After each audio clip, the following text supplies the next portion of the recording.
Hello.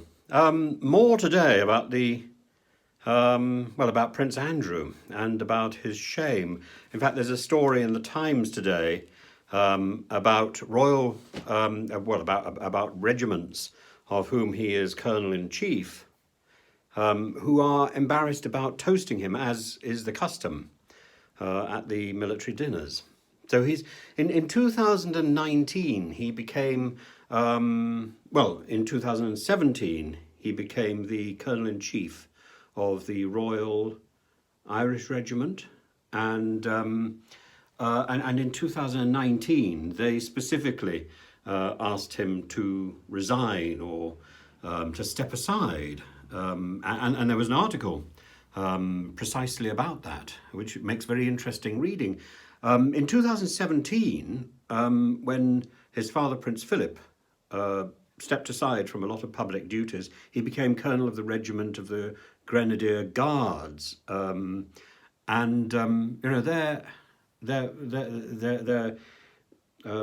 have this idea about determination, loyalty, and grit. Well, that all has to be showing now as they support somebody that they would rather not have, I suspect.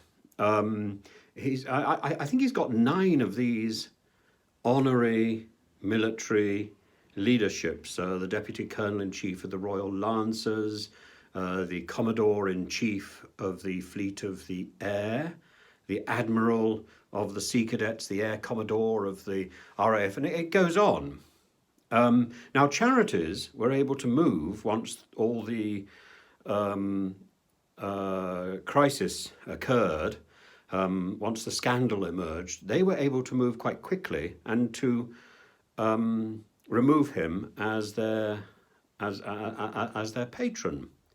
But the army is in a more invidious position because it is answerable directly to the Queen. It owes allegiance to the crown, and the Queen is in charge of making these decisions about who among her intimate circle is going to take on these honorary positions of colonels in chief and so on of the various British regiments in the army, and the Navy and the Air Force. And I think she took the view that Andrew's role should continue unless there was proven ground for it not to continue. But in practice, what this means is that he's Colonel in Chief and cannot attend any functions and cannot play his role. So he's Colonel in Chief in name only, and this is pointless. But I think it's much more worrying that she was so decisive in stripping Prince Harry of his regimental honours and duties, and hasn't done the same thing to Prince Andrew. And the shadow over Prince Andrew is surely far worse than any shadow that is cast by Meghan Markle. Prince Harry still, even now, commands a certain amount of sympathy. Prince Andrew, I think, commands none. And the Queen has placed herself and the monarchy in pandering to Prince Andrew. She has placed herself in a very, very insecure position, and this seems to me to be out of character. I don't know where she's getting advice.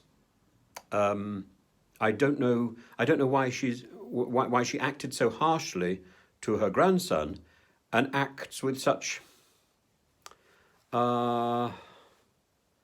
surprising generosity to Prince Andrew.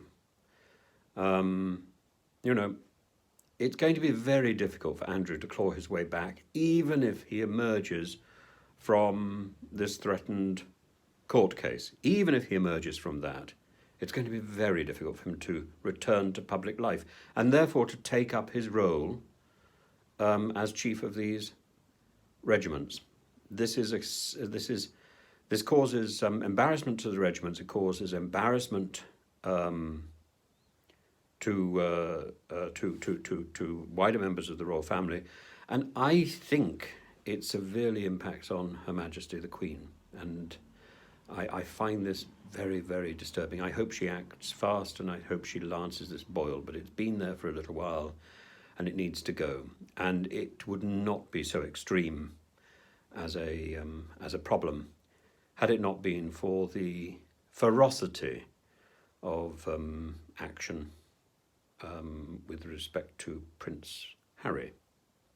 So there we are. Do follow the channel and do ring the bell.